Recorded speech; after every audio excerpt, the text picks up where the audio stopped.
dia 3 de fevereiro, o Sérgio Sacani, conhecido por ser o cientista mais isento do Brasil, que coincidentemente acaba sempre de mão dadas com negadores da ciência, realizou um debate com o Ricardo Salles no Redcast. Em um dos cortes da live, tivemos uma speedrun de afirmações com a comprovação científica digna de grupos de zap. Nesse vídeo eu quero comentar algumas dessas falas. Olá, me chamo Brigitte de Barro, tá? E já vou deixar dito aqui que tudo que eu vou falar nesse vídeo não saiu do meu bumbum, mas sim de artigos e notícias que estão listados aqui no comentário fixado. Parte dessa crítica é por ignorância. Muita gente repete o que ouve e não se preocupa em se aprofundar para entender se de fato o que ela está dizendo é verdade. Uma parte dessas críticas é por perseguição política, porque a esquerda sabe que o agro em geral é mais conservador, é mais à direita, então a esquerda tem, o Lula mesmo tem, uma prevenção contra o agro absoluta. Mas você tem um outro aspecto também muito importante. Os países que concorrem com o Brasil financiam acadêmicos, ONGs, jornais, jornalistas, para falar mal do agro brasileiro.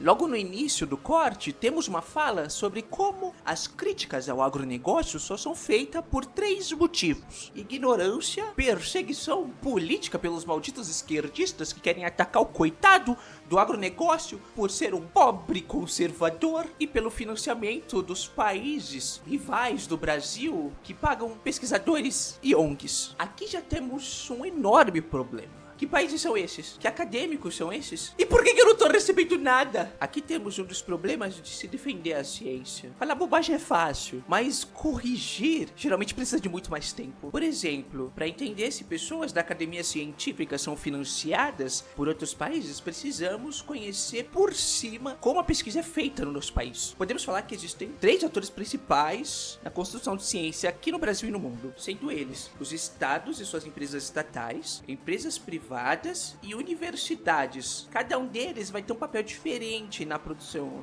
do conhecimento científico. Agora vamos conhecer o que cada um deles faz, mas antes já deixa um like aqui para ajudar a divulgar esse vídeo para mais pessoas.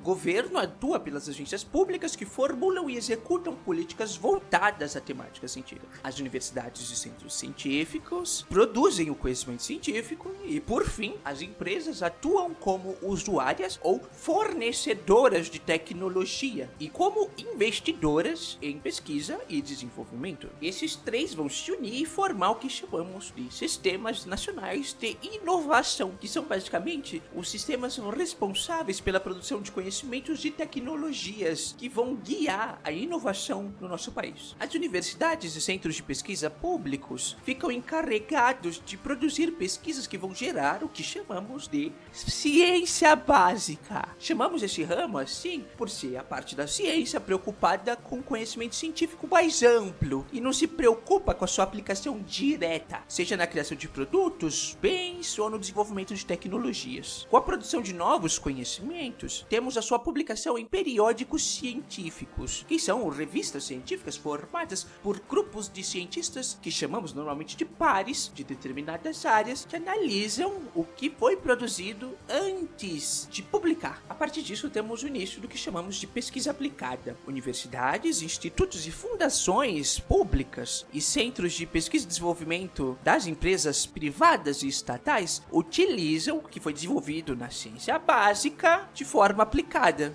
Assim, temos a transformação do conhecimento mais geral em tecnologia. O Salles está falando basicamente que a ciência básica brasileira tem investimento de outros países para falar mal do agronegócio, mas não tem nada disso. Em um ranking de produção científica global que levantaram um período entre 2011 e 2016, com mais de 190 países, encontramos o Brasil na 13ª posição. Desses artigos, mais de 95% saíram das universidades públicas. Então, já sabemos aonde devemos procurar esses investidores malignos hipotéticos. Como é de se imaginar, a ciência demanda recursos. É impossível fazer ciência sem um mínimo investimento. Afinal de contas, cientistas precisam de verbas para comprar os materiais para suas pesquisas e gastar dinheiro com coisas inúteis, como alimentação, moradia e outras bobagens. Para cuidar disso, encontramos algumas instituições de fomento, das quais podemos citar Conselho Nacional Nacional de Desenvolvimento Científico e Tecnológico, que é o CNPq, a Coordenação de Aperfeiçoamento de Pessoa do Nível Superior, a CAPES, a Financiadora de Estudos e Projetos, a FINEP, e as Fundações de Amparo e Pesquisa, que são as FAPES. Todas elas recebem verbas ou do governo federal ou do governo estadual. Então não existe isso de países estrangeiros comprando cientistas do Brasil para falar mal do agronegócio. É o próprio Estado brasileiro que investe. E tem uns dados bem interessantes para vocês. Vale lembrar que o Ricardo Salles foi ministro do Meio Ambiente entre os anos 2019 e 2021. Nesse período tivemos grandes investimentos em ciência por parte desse governo. Em 2019, o governo contingenciou 2,4 bilhões que iriam para a educação. Isso fez com que 30% do dinheiro que iria manter as universidades e institutos federais fossem bloqueados. Só depois de muito barulho que liberaram parte desse dinheiro em setembro e outra parte em outubro. Ao longo do mesmo ano, tivemos diversos cortes na CAPES. Em junho, 7,4 bilhões de reais que iriam para essas bolsas foram congelados e apenas 4,3 foram utilizados de fato. Chegando em 2020, tivemos uma redução no valor de 4,3 bilhões para 2,2 bilhões. Além dos cortes feitos no Ministério da Educação, também tivemos diversos cortes no Ministério da Ciência, Tecnologia e Inovações e, na época, travesseiro da NASA. No dia 24 de março de 2019, uma portaria foi publicada definindo quais seriam as prioridades do Ministério da Ciência entre 2021 e 2023. E lá colocaram uma lista com itens só de áreas tecnológicas e aplicadas, jogando para escanteio pesquisas humanas e pesquisas científicas básicas. Ou seja, é muito bonito essa defesa de uma ciência não ideológica, que já falamos aqui que não existe. Você pode assistir no card aqui.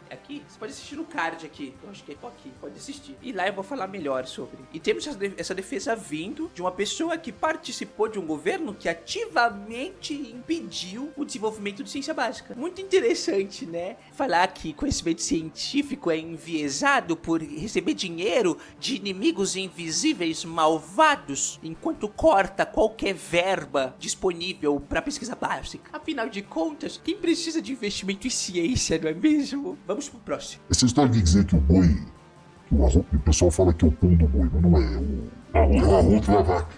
É o arroto da vaca. Que ele é que emite gás. É uma estupidez, porque ele está comendo o capim. O capim é absorção de carbono no solo, quer dizer, é ciclo fechado. A vaca não emite metano, pois ela come o pasto que tem carbono e faz um ciclo fechado.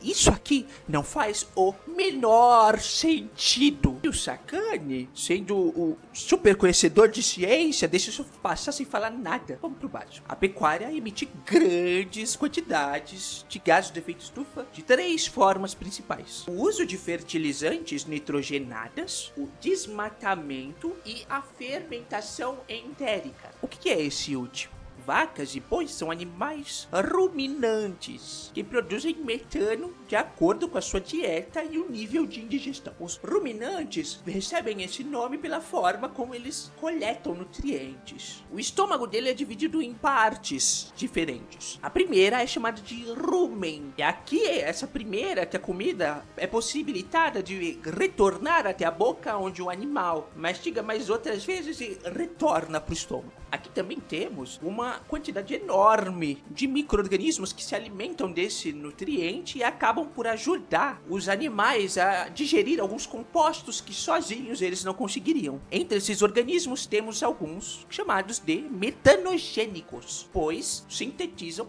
gás metano. O Salles diz que é um sistema fechado, mas as vacas não metabolizam metano. Então isso é solto no meio ambiente. O Salles também dá a entender que, por ter carbono no pasto e carbono na molécula de metano, então não tem problema para o meio ambiente. Sendo que o metano é diferente do gás carbônico. São moléculas diferentes e se comportam de maneira diferente. O metano é 20 vezes mais potente como gás de efeito estufa do que o gás carbônico. Se pegarmos os dados de emissões de gases de efeito estufa feitos pelo perfeito agronegócio, temos que em 2021, 72,7% veio das cadeias de produção e distribuição de alimentos aqui no Brasil. Mais especificamente, as emissões da agropecuária, como é esse caso, e no desmatamento, que vai converter vegetação nativa em lavouras e pastos. Desses dois, a principal fonte, obviamente, é o desmatamento. E aqui vamos pro último absurdo que vou analisar hoje, porque eu tenho mais o que fazer. O agro brasileiro ele é preponderantemente, majoritariamente,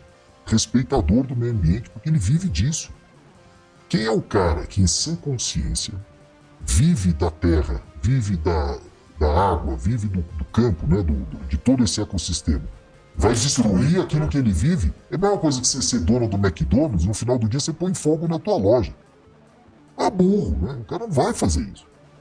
Então, pode haver um erro ou outro, pode ser casos isolados. O agronegócio não destrói a natureza, pois depende dela. Com o dado anterior já dá para ter uma noção da mentira dessa afirmação, não é? De acordo com o relatório anual do desmatamento no Brasil, que foi publicado em 2023 pela MAP Biomas, a agropecuária é o principal responsável por mais de 97% da perda de vegetação nativa nos últimos 5 anos. Se isso é o agronegócio sendo extremamente preocupado com o meio ambiente, imagina só se não fosse.